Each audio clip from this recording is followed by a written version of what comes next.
Welcome back to Talk the Walk with me, Sarah Wong. I'm with Brian Klein, economic strategist and former U.S. diplomat. Brian, welcome back to Talk the Walk. Thanks for joining us. Thanks for having me. You mentioned the pressure, there's no sufficient pressure within the U.S. domestic base that will change the White House's behavior, economic approach with China. But what about calls from U.S. businesses? Are they keen to see those tariffs and economic restrictions relaxed?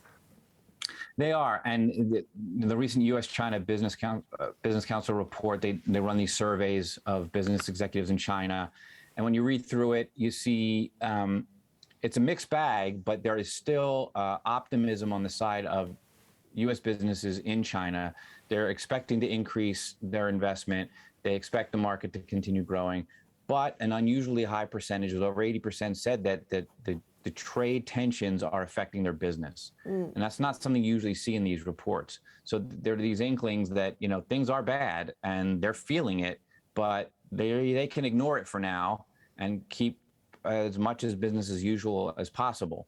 The other positive influence is on foreign direct investment. So U.S. foreign direct investment, despite all of these tensions, despite all the political problems, despite all the ideological differences, continue to flow into China.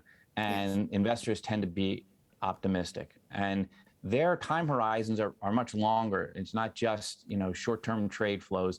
These are investments that are expected to pay off after years and years and years. So even despite the real estate debt problems in China, despite the lower consumer confidence and consumer spending figures, they are looking at a longer term horizon that suggests to them that these political winds can be navigated and things will work out okay in the end.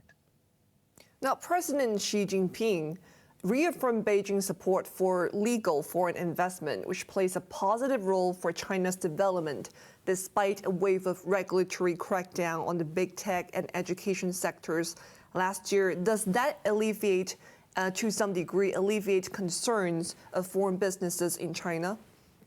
I think it does to some degree. Depending on the sector that's favored. Like right now, financial services seems to be a priority of Beijing, and there are lots of U.S. companies that are in the financial services industry and are very eager to set up shop in China.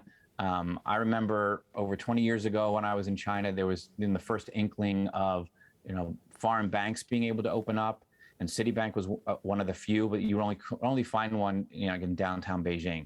And they never got the licenses to expand around the country, so they never became big around the country. So there's still a little bit of skepticism about, well, even though Beijing says they are open to certain kinds of investment, will it actually happen on the ground? Maybe they'll enter, but will they be able to expand? Will they be able to offer the services that they thought they could offer? So I think there's some, still some hesitation on whether this is going to be real or not. But getting that signal from Beijing is incredibly important, because if that signal wasn't there, the money won't flow. And so far, the money does seem to be continuing to flow. There seems to be a lot of significant choices facing U.S. businesses right now. How will U.S. firms, for example, how will they react to increasing costs of made in America for America, while the vast Chinese market continues to open up for foreign investment, at least on paper? I think, well, U.S. companies are in a difficult. Some of them are in a difficult spot. The ones that are in a really difficult spot are a lot of consumer goods companies who are selling in both markets. So, a Nike, an Apple, Walmart, others that are under pressure from U.S. activists who say, look, you're an American company, and yet you're putting out products that are made in Xinjiang, and that's not okay with us. They're in a very difficult position of how do they balance these two interests. Other companies that say chip manufacturers, they're expanding in the U.S. now. I mean, they've already decided that they need to have chip making capabilities in the U.S. It's affecting the automotive industry. It's affecting the computer industry, and it's a national security issue. So anything that kind of shifts over into this national security side of manufacturing. As much as that can be done is already being done, and then they're looking to expand the chip manufacturing in the U.S. So mining, other than mining for lithium-ion batteries, unclear whether or not the mines will reopen in the U.S. They found, and there's also some new battery technology coming out that might not require as much lithium. So those, harder to move type industries, if they can produce in America, they're going to produce in America. Even steel, surprisingly, is having a new renaissance in the United States. So, but consumer products are going to have a harder time. It's not like they're not going to be able to make an Apple iPhone in the U.S. I mean, the labor costs are just way too high.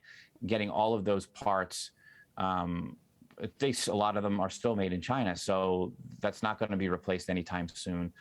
Yeah, well, on that note, do you see a way out of this paradox? Because as you mentioned, Nike, Walmart, this American company, they face resistance from consumers in China, right, over human rights allegations and accusations. So the paradox presenting in front of them is how do they shore up the consumer appetite in China while at the same time without further alienating domestic interests back home? Do you see a way out of this? I don't really see an easy way out. I think that the contradictions are pretty stark. The question then is how much public backlash do these companies face, both in the U.S. and in China? I mean, they're kind of getting it from both sides, like you mentioned, where if Nike says we're not going to use any products from Xinjiang, or Walmart says we're going to take them off the shelves, then they risk their business in China. Yeah. But if they don't, how much are they really risking their business in the U.S.? So if they start to see business tail off in the U.S., if consumers actually vote with their money over certain social issues, then they're going to have to adjust their business practices. Most likely, they'll try to cater to both at the same time. And so, okay, maybe the goods that they source to the U.S. won't have those inputs from Xinjiang, but anything they sell in China, they observe Chinese laws. So it's not illegal in China, so that's what they're going to do in China. Yeah, that's the dilemma that's been facing Google and Facebook for many, many years now. It's quite a pickle, I would say. Now, speaking of the economic policy in Washington, we know that in China, at the World Economic Forum this week, President Xi Jinping, he also put heavy emphasis on stability in the wake of the ongoing supply chain disruptions and inflation shocks across the world. How will that affect policymakers in Washington in charting economic playbook with China in the new year? Well, if those kind of phrases like the preference for stability turn into actual policy, what it will do is it'll ratchet down some of the tension, I think. I think U.S. policymakers will respond if they see signs in China that the harshest of possibilities don't come to pass. So, for example, U.S. is keeping tariffs; they're not going away anytime soon. They're kind of stuck with them now. But does China amp up the pressure on new U.S. goods? Do they start blocking things at ports for administrative reasons or for health reasons and making trade more difficult? Or do they say, well, no, whatever is happening now kind of stays at this level. We're not going to create any more tension or make any more aggressive moves economically. That I think will be received favorably in the U.S. I mean, it's always been a push and pull kind of relationship. I mean, ever since China opened up. Economically, it's never been smooth sailing, and so if you've worked in it long enough, you kind of get a sense of where the edges are. Sometimes they're a little fuzzy. Sometimes they get a sharp point to them, and then you go, okay, well, this is going to be a real problem here. That's the massaging and managing of the relationship, and I think that's a positive sign to hear that stability is important, and of course. going into the fall, when Xi Jinping is expected to get a third term in office, I think he wants everything to be as smooth as possible. So there's no political gain in ratcheting up tensions too much. I see. Now, before I let you go, Brian, I want to ask you this last question. What are some of the trends in the development of Sino-US economic ties that we've seen over the years that people are missing right now in the big picture? Well, one, I think, is tech investment. Tech investment that doesn't have a significant national security element to it. So not telecommunications, equipment manufacturing, for example, but other kinds of technological innovations where there are some synergies in the relationship. Some of it might be in AI. Some of it might be in blockchain technology. I mean, China's not very favorable when it comes to cryptocurrency trading exactly, but there is some interest in digital currency and blockchain technology. There are US companies, European, Chinese, Japanese companies all over the world now that are working on these issues that is fairly interesting. I mean, robotics technology is advancing fairly rapidly. There are areas where there can be cooperation without a lot of the political overlays. Even in space technology, I think there's going to be some interesting collaborations going forward. Those aren't areas that are talked about a whole lot. A lot of it is, in kind of early stages, even in the US.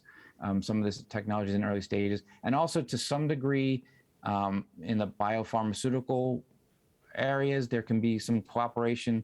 There's some new technologies that are expected to come out over the next year or two. And, there might be some kind of collaborative efforts there as well. All right. Well, I'm told that we're running out of time today, but thank you so much, Brian, for your time and sharing your experience and knowledge with us once again. Please come back. Thanks. My pleasure. Always happy to chat with you. And that's it for this week's Talk the Walk. We'll return next Saturday on HKIBC. See you then, and good night.